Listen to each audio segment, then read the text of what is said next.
저는 치과 진료를 하면서 이제 미생물 연구를 계속 하고 있어요. 그래서 오늘은 입안에 특히 이제 문제가 되는 세균이 진지발리스라는 세균에 대해서 설명을 좀 해드리려고 하거든요. 진지발리스는 이름은 왜 이제 진지발리스라고 이름을 붙였냐 하면요. 진지바가 잇몸이란 뜻이에요. 진지바가 잇몸이란 뜻이고, 진지발리스는 그래서 잇몸에 사는 세균이다 이런 뜻이고, 앞에 있는 P가 이제 속명인데 폴피로모나스, 이거 뭐냐면 이 그림에 있다시피 이게 그 보라색이에요.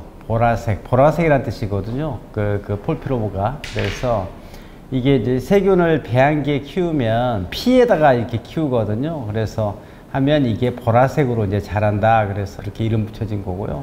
좀 더 그걸 미세하게 보면 이렇게 약간 좀 타원형의 모양이고, 이런 이제 산모 같은 게 있고 여러 독성을 일으킨다 이렇게 알려져 있어요. 얘가 이제 어디 사느냐 하면 이제 잇몸 안에 포켓이라고 부르는 게 있어요. 그러니까 치아 뿌리랑 이 잇몸에 바로 붙어져 있는 게 아니거든요. 작은 홈들이 있어요.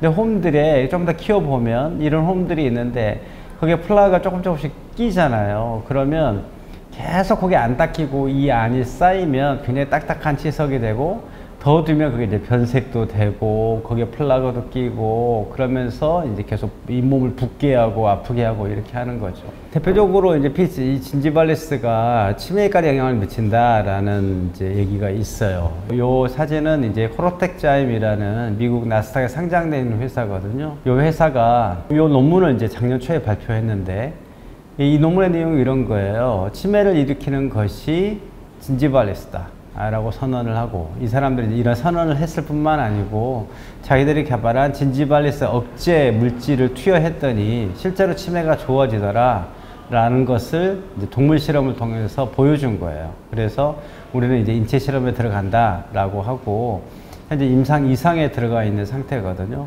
보통 이제 약제를 만들 때 임상 3상까지 이제 마무리를 해야 이제 시판이 되는데, 이 사람들 임상 2상에 내년 말까지 임상 2상을 마치겠다라는 이제 뉴스가 있었어요. 실제로 이런 사람들이 성공할지를 모르겠어요. 실패할 가능성이 더 높겠죠. 왜냐하면 치매라는 게 이제 하나의 원인만으로 되는 건 아니겠죠.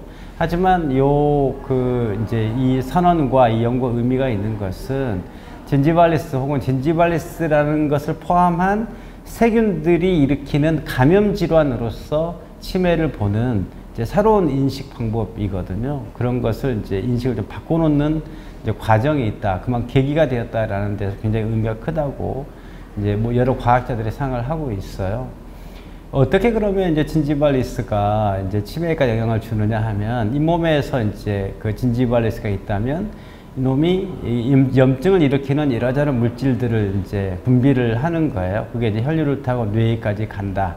뭐 이런 말씀이고요. 솔직히 저는 이게 성공할 가능성이 높다고 생각해요. 왜 그러냐면 이게 이제 이미 2000년대 초반에 나왔던 연구인데요. 스웨덴에는 쌍둥이 등록소라는 데가 있어요. 우리나라도 요새 있을 거예요. 이게 이제 세계에서 가장 오래된 쌍둥이 등록소인데, 쌍둥이를 이제 등록해서 이 사람들이 이제 같은 유전자를 가지고 태어났지만 이후에 이제 여러 생활 습관이나 기간이나 뭐 이런 다 이제 달라지잖아요. 환경들이 달라지면 어떻게 변하는지를 이제 계속 보고 추적하는 건데, 이 사람들을 상대로 스웨덴에서 이 알츠하이머가 어떤 요인에 의해서 이제 달라지는지라고 봤을 때, 교육 연한, 정신적으로 자극되는 활동도 뭐 독서라든지 공부라든지 이런 걸 하는 게 얼마나 하는 건지, 또 육체적 운동을 얼마나 하는지, 입안의 질병이 얼마나 되는지, 구황병이, 또 키가 얼마나 되는지, 이런 것을 서로 이제 연관시키는 연구를 해본 거예요. 사실은 전혀 별 상관이 없죠. 육체적 운동, 교육기간, 키, 뭐 구황병 이렇게 전혀 상관이 없잖아요.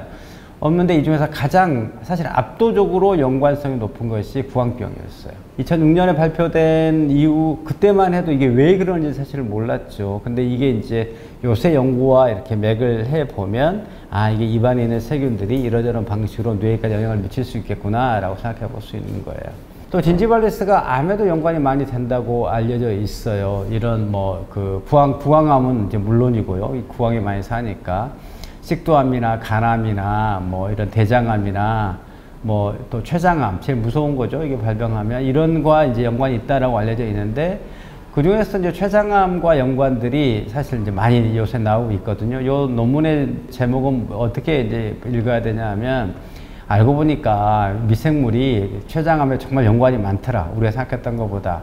그리고 거기는 이제 미생물을 이제 연구할 때 위에 많이 사는 파이로리 뭐 이런 거 많이 알려져 있죠. 헬리코박터 뭐 이런 거 많이 알려져 있는데 그 중에서도 피 진지발리스 잘 안 보이시겠지만 이런 것이 맨 먼저 이제 등장을 하고 있어요. 그만큼 이제 최근 췌장암을 포함한 특히 이제 소화기 관련된 부분의 암에서 이제 연관이 이제 크다라고 알려져 있고요.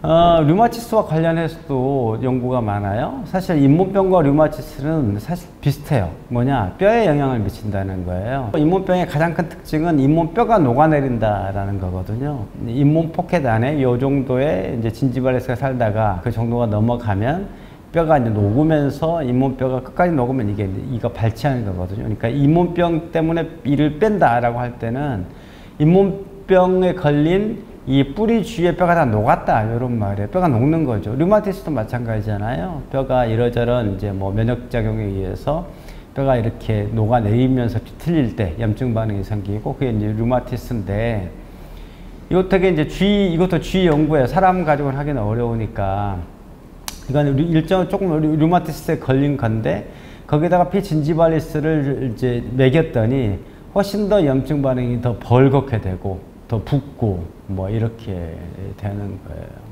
우리 동맥경화라고 하는 죽종도 마찬가지네요. 죽종도 마찬가지예요. 동맥경화는 이제 혈관이 막히는 거잖아요. 막히는 건데 예전에는 우리가 먹은 음식에 뭐 계란이나 이런 데 많이 포함되어 있는 콜레스테롤이 혈관에 쌓이면 그렇게 된다라고 알려져 있어요. 근데 동맥에 그렇게 지방이 쌓일 수가 없어요. 동맥이 워낙에 팡팡팡팡팡 압력을 가지고 피가 돌아다니는데 쌓일 수가 없어요. 그래서 요새는 혈관의 염증 반응에 의해서 염증 바르면 우리가 이제 이런 데도 염증 생기면 붓고 이러잖아요. 그러면 혈관 이제 이렇게 염증 조직이 쌓이면서 혈관을 막히는 걸로 이제 설명을 하는데 그러면 그런 염증을 일으키는 만약 세균이 있다면 뭐 어떤 세균이 많을 거냐라고 찾아본 거예요. 그래서 혈관 그리고 심장으로 가는 혈관 여기에서 조금씩 이제 그 동맥경화가 생기니까 그런 이게 이제 사람의 혈관 우회수를 할 때 혈관을 떼내겠죠. 그 혈관 막힌 데를. 그래서 그 우회술에서 죽종 있는 데 말고 그 옆에 조직을 한번 현미경으로 조사를 해 본 거예요. 이 동맥경화가 있는 환자들의 혈관에서 떼어낸, 그러니까 혈관 우회수를 하기 위해서 떼어낸 혈관에서 혈관 조직을 떼서 세균 어떤 세균이 있나를 본 거예요. 42명을 봤는데요. 피 진지발리스는 42명 모두에서 발견이 돼요. 42명 모두에서 발견이 되고 다른 세균들도 있는데 42명 모두에서 발견되는 이 세균들은 없어요. 그러니까 이게 진지발리스 이놈이 참 침투력이 높구나.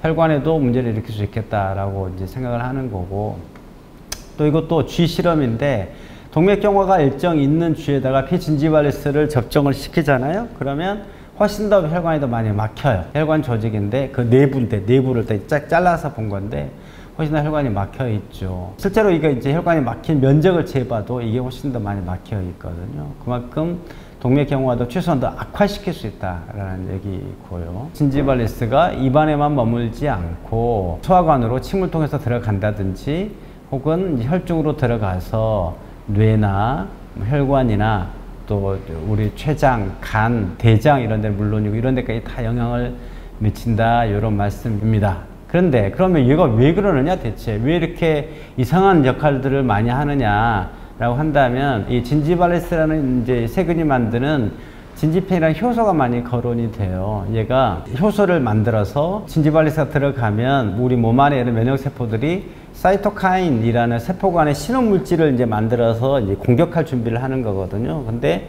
진지펜은 얘네들을 다 잘라버리는 거예요. 이게 이제 우리 인간의 세포인데요. 세포막인데 세포막을 뚫고 들어가서 세포 안에서도 그냥 살아요. 우리 몸이 가지고 있는 면역이 무력화되는 거죠. 그리고 이건 이제 전자현미경으로 인간의 세포 안에 들어가 있는 진지발리스를 이 빨간 게 이제 그 진지발리스고요.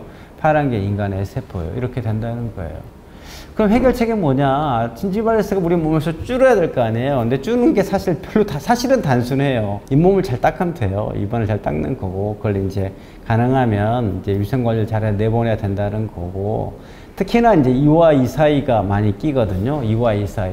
이와 이 사이 여기를 조금 더 이제 여기를 딱 잘라서 여기를 잘라서 위에서 봤다고 생각해 보세요. 그러면 이의 단면들이 이렇게 보이는 거고, 근데 이와 이 사이가 좀 복잡해요. 근데 치실이나 이런 걸로는 이런 데가 안 닦이는 거예요. 이렇게 치간칫솔로도 뭐 닦이긴 하지만 이렇게 안 닦이는 부위가 있고요. 그래서 제가 여기서 제일 추천하는 것은 물총처럼 이와 이 사이를 닦아내서 진지발리스도 낮추고 플라그도 낮추고, 그래서 잇몸이 건강하고 다른 질환에 생길 위험도 낮추고 뭐 이런 겁니다. 이런 입안의 위생관리, 그리고 특히 이와 이 사이를 관리하는 치간관리를 잘 해서 진지발리스가 주는 여러 위험한 요인으로부터 건강해졌으면 좋겠습니다.